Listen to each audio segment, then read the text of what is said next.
téléspectateurs, voici les titres qui seront développés à ce journal. 60% des personnes contaminées au coronavirus ces 5 derniers mois sont guéries. Le ministère haïtien de la Santé s'accorde un satisfecit, mais estime nécessaire de maintenir mobiliser les centres de prise en charge et de renforcer la surveillance épidémiologique. Formation du nouveau conseil électoral provisoire, des membres du secteur syndical vont se réunir pour désigner ou non leurs représentants, mais Uchangeux, qui a confirmé la nouvelle, pense que le pouvoir devrait de préférence chercher à résoudre les problèmes les plus urgents.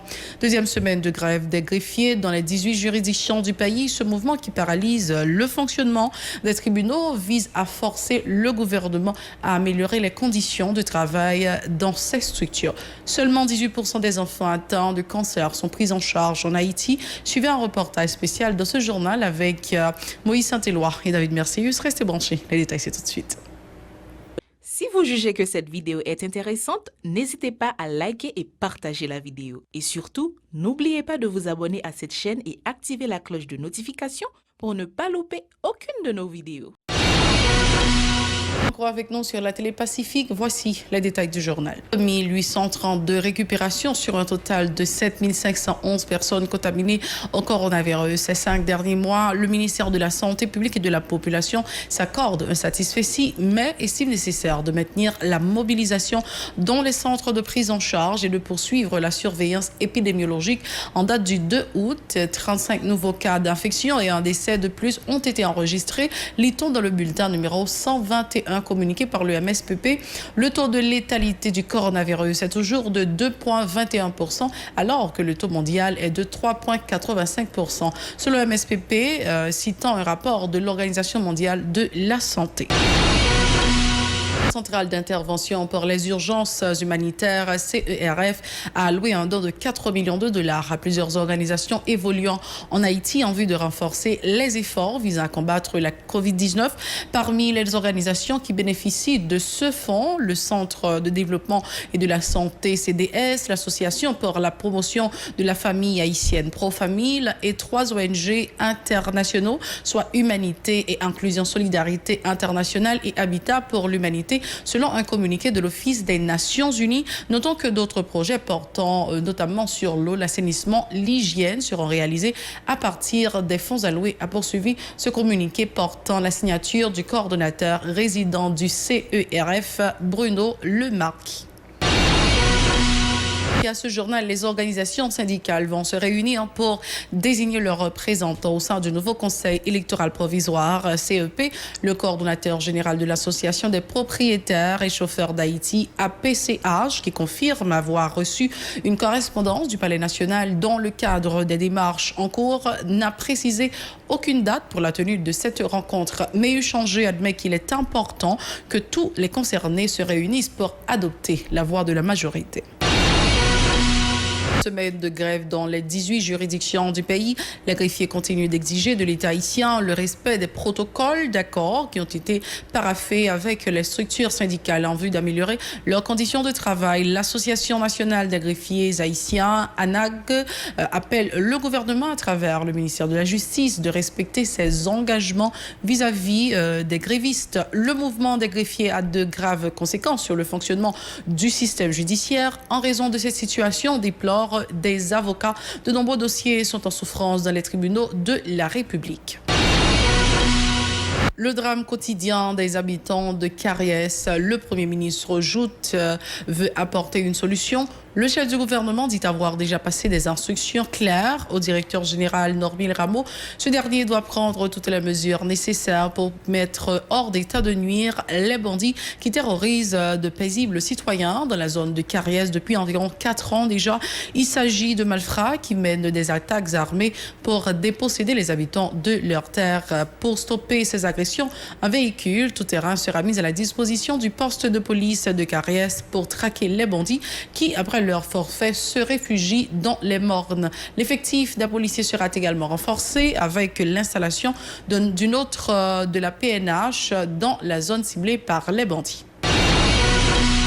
Le nombre de cas de cancer chez les enfants en augmentation en Haïti ces dernières années. L'hôpital Saint-Damien, qui est l'une des rares institutions médicales à avoir une unité de prise en charge, il arrive à fournir des soins à seulement 18% des enfants souffrant de cancer. Un reportage spécial réalisé par Moïse Saint-Éloi et David Mercieuse.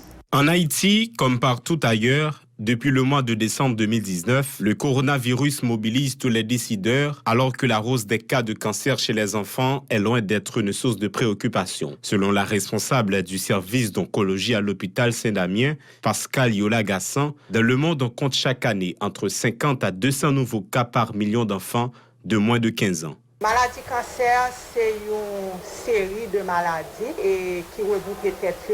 Okay, qui est situé dans différents côtés dans le corps ou monde.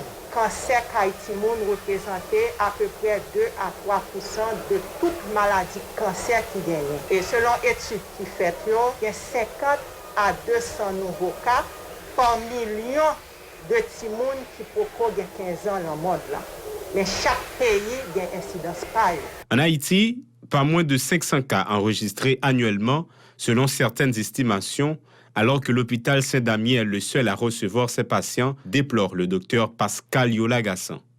En Haïti, nous ne pas tellement connaître qui incidence et pathologie cancéreuse en Haïti, parce que pas vraiment gagner un registre pour enregistrer ces gens. Nous estimons que chaque année, nous sommes supposé gagner 500 à 504 nouveaux cas chaque année. Or, l'hôpital Saint-Damien, c'est seul l'hôpital qui est occupé de maladies cancer. L'hôpital Saint-Damien recevra seulement 18% d'antimoun sayo. Ça veut dire qu'il y a 82% d'antimoun sayo qui ne pas arriver joindre soin et qui mourit dans de mauvaises conditions. Le traitement du cancer des enfants en Haïti est pour le moins un exercice difficile, dans la mesure où la prise en charge du patient exige une approche pluridimensionnelle, ce qui sous-entend des moyens importants. La spécialiste explique. C'est des gens qui ont leucémie, nous avons des gens qui ont cancer de rein, que nous avons les Wilms, nous avons cancer de yeux, nous avons les lymphomes, nous avons les tumeurs germinales, nous avons les rhabdomyosarcome. Mais en réalité, dans l'hôpital, dans l'unité oncologique, nous recevons toute qualité cancer. La médecine, son science, côté que prise en charge, c'est une prise en charge multidisciplinaire. Donc, le traitement cancer, c'est une prise en charge assez complexe qui regroupe non seulement prise en charge médicale, il y a prise en charge psychosociale, et puis il y a une prise en charge également spirituelle. Toute qualité de prise en charge que nous disons, il y a toutes gagné considération et particularité par dans le traitement que tout le monde a recevoir. On comprend du coup que le traitement du cancer chez les enfants comporte des risques et le protocole adopté varie en fonction des moyens. L'éclairage du Dr Gassan. Et dans les pays développés, après sur chaque 7 personnes qui ont une maladie cancer, il arrive à sauver 4. Alors que dans les pays que y aurait les pays sous-développés, pays qui n'ont pas en pile moyens ou bien ressources économiques, sur chaque 5 personnes, ce n'est pas réalité pays développés. Sur chaque 5 personnes, à peine si nous arrivons à sauver 2. À plus forte raison, la prévention doit être privilégiée. Le docteur Gassan conseille aux parents de faire consulter leurs enfants par un spécialiste dès l'apparition des premiers signes et symptômes du cancer. La maladie cancer, pas synonyme de mort, Puis bonheur ou prend maladie cancer, puis bon, plus chance taux de survie, gagner possibilité pour augmenter. Depuis un petit monde malade, il est supposé mener l'hôpital pour docteur qui dit qui maladie petit monde fait. L'hôpital Saint-Damien arrive à recevoir seulement 18% des enfants atteints de cancer en Haïti. Les 82% restants représentent peut-être des centaines de cas qui présenteront des complications au bout de quelques années par manque de moyens économiques, alors que des centaines de millions de gouttes sont jetées par la fenêtre tous les mois. Le temps de passer au journal international, restez branchés. chers téléspectateurs. La deuxième partie du journal. Nous sommes maintenant à l'étranger. À Washington, selon l'AFP, la tempête tropicale Isaias remontait mardi la côte atlantique américaine, provoquant des coupures de courant pour des centaines de milliers de personnes et forçant les autorités de New York à prendre des précautions contre d'éventuelles inondations. À 11h, heure locale, Isaias se trouvait dans l'est de l'État du Maryland avec des vents soufflant jusqu'à 110 km/h. Selon le Centre national américain des ouragans, NHC, la dépression se déplaçait rapidement. Des inondations urbaines potentiellement mortelles peuvent survenir dans la capitale Washington ou à Baltimore, a également prévenu l'agence. Le gouverneur de la Caroline du Nord, où l'ouragan de catégorie 1 a touché vers 23h lundi soir avec des vents allant jusqu'à 140 km/h, a déploré la mort d'au moins une personne. Environ 3 heures après avoir touché la côte, l'ouragan a été rétrogradé en tempête tropicale. Isaias devrait peu à peu perdre en intensité à partir de mardi soir, alors qu'elle s'approchait du Canada, a précisé le NCH. Il y a eu beaucoup d'arbres qui sont tombés, des inondations dues à la montée de la mer, notamment dans le sud-est de la Caroline du Nord. Des voitures qui flottent par endroits, a détaillé Roy Cooper mardi matin sur ABC. Nous avons eu un certain nombre de tornades. Nous sommes à Beyrouth. 2 explosions d'origine inconnue ont fait au moins 50 morts et 2750 blessés dans la capitale libanaise. La déflagration a été entendue à des kilomètres et les dégâts sont considérables.